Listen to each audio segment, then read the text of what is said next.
He just gets through the middle of the corner and off the corner so well. He can pick up the trouble. Turn 4.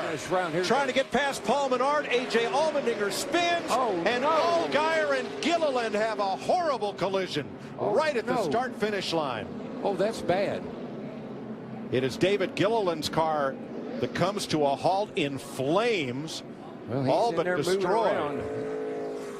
Window net going down. That's a beautiful thing. Justin Allgaier as well as David Gilliland.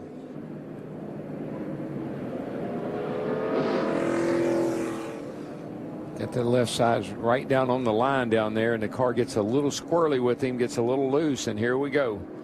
And it's on. Boy, when he comes down the hill and hits that 51, and that turned him right into Gilliland when he did that. And it was a hard impact.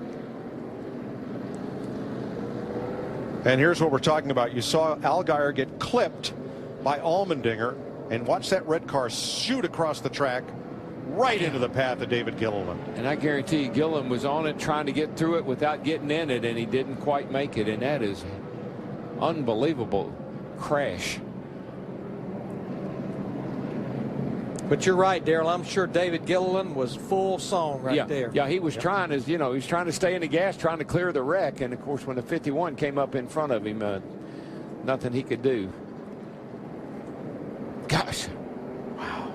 I see wrecks like this, and I think about, well, back in the day, you wouldn't probably walk away from that car. They'd have to help you away from that car. And these guys crash these cars. It's just such a testament to the safety innovations that are in the car, the driver, the Hans device, the safer barriers.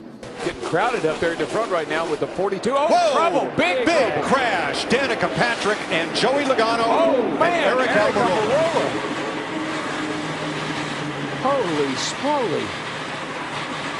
Heavy damage there on Danica. Those cars are killed. And Almirola piling in at the last second and going up in the air. Patrick Danica's quickly out of her car.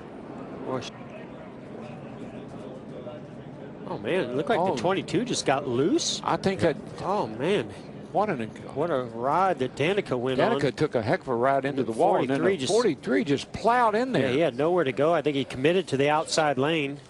Pretty big impact by the 43. As you could see, Almirola sitting in his car. He hadn't quite gotten out. Patrick went for a wild ride and then got pounded again by Almirola. Mike, remember Joey Logano complained about his brakes early in the race. Well, he made a nice recovery, Larry. Got himself back up here in the top 10 or 12 and had a pretty good car, looked like. Of Eric Jones and the 24, and around goes the 77 of Jones, almost up over the wall as they hit hard. The 20 of Kenseth involved, as is the 1 of McMurray. A big wreck coming out of turn 2. You can see they're coming off turn 2, and Eric Jones' car gets loose, puts a little bit too much wheel back to the right, and basically head on into the wall, and then major impact behind, got him up in the air. I think that was Daniel Suarez perhaps that made the first impact. It looked like the 19 car, that orange and white car.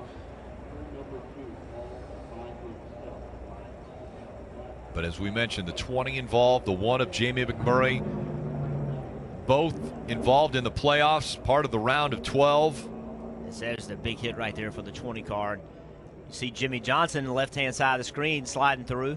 Heard him go back to the throttle. You see right here, the wheel, just a little too much wheel back to the right. Daniel Suarez absolutely nowhere to go. 14 of Clint Boyer, heavy damage with the 19 as well. And we saw the 43 of Eric Almirola was also involved. Boy, he is, and he is right up against that wall, but he made the pass. Oh, trouble. Hard, the wall goes William Byron noses in heavy. Byron went in hard. Matt Kenseth piled into Byron right to the 14 car right at the end there. 24 set down here on fire. 37. The 1. That was a huge wreck. Chris Buescher involved. You can see William moving around a little bit. That's Ty Dillon. He's out of the car now. Matt Kenseth, and William Byron climbs out after an incredibly hard hit. I'm not sure what happened, but remember, William only took 2 tires. Byron on the He bottom. just gets loose underneath he just the starts 14. spinning out, gets into the. Man, it just. Oh my gosh, the car almost went over. Just hooked, nosed in. How many times have we seen a car land on top of Ryan Newman? Ryan Newman? Yeah. I mean, that's 2 or 3 times I can remember. Too many. Remember, he was with McMurray down in Talladega when that happened. Matt Kenseth climbs from his car. He's okay. That much damage, that kind of impact, it sure is good to see William Byron climb out of that car. It is, and this is hard into the outside wall, and then it gets Dillon rammed. out of his car. Jamie McMurray has climbed from his number 1. Chris Buescher, moving around in his car, has not yet climbed out.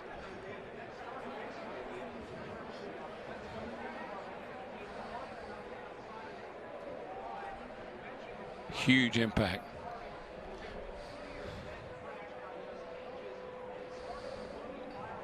Be able to push that Atlanta car back out front, more wrecking. And around goes the 95 and the 37. Hard hit. Into the wall. Oh my goodness. Oh, it's awful. Ryan Preece in the 37. Fantastic. That's Ryan talking. Glad to hear that. Put the winning it down. Man, that's good to see. Yeah. That was scary. That's one of those wrecks that when you're watching it, or especially if you're Ryan Preece in that car, the angle at which you're approaching that inside wall. It was a violent, violent crash. Got a great run going there. It's like a 17. Oh, no, ahead of them. The 95 gets in the wall. Christopher Bell and Ryan Newman. Looked like Ryan Newman got into Christopher Bell trying to get up in front of him. Then they make contact. Oh. Poor Ryan Preece. We talked about he's had a string of last place finishes, and wow, such a Junior and I in this booth, when he was heading to that wall, we were both cringing. 29 to go now as the green flag flies once again. Haley, not a great restart here as Ryan C gets off to a good start, and now they're 4 wide going into 1. That's it. Oh, and around goes the 7, hard into the outside wall. Buddy, hang on, The hang 7 on. on the apron, the 21 of Anthony Alfredo was into the wall hard. He's upside down, sliding through 1 and 2. In the back, guys up front protecting. You see the front row accelerate, but 2 or 3 rows back, that 7 of Justin Allgaier gets a big run, goes to the apron. Next thing we know, we're 4 wide on the apron, Jeff. Yeah, everybody's got to go. Everybody has tires trying to get track position, and Allgaier was just on the apron, entered the corner on the apron, and ended up getting up into the side of the 21. Yeah, he ran out of, I mean, at some point, you have to make the corner. The corner has the banking. There were so many cars above him, he couldn't get up on the banking. It looked like he lost control. Take another look at it. Focus on that bright red or orange number 7 back here. That's kind of where the whole thing starts. And normally you think you're going to get down here and you're going to slide up into the racetrack, but he just never had a chance to. Allgaier just kind of, I think, needed to give that spot up and get out of the throttle, but knowing there's a race win, if you can make it work, maybe ahead of you, just chose to stay in the gas. And look at this car. It gets up on its side. It's sliding. You know, these cars have roof flaps that design them to stay on the ground when you see a high speed rollover at, say, a restrictor plate track. But here, that wasn't really an aerodynamic thing. The cars aren't going at top speed on this restart. That's just the force of this car hitting that outside wall, throws it up into the air, and just saw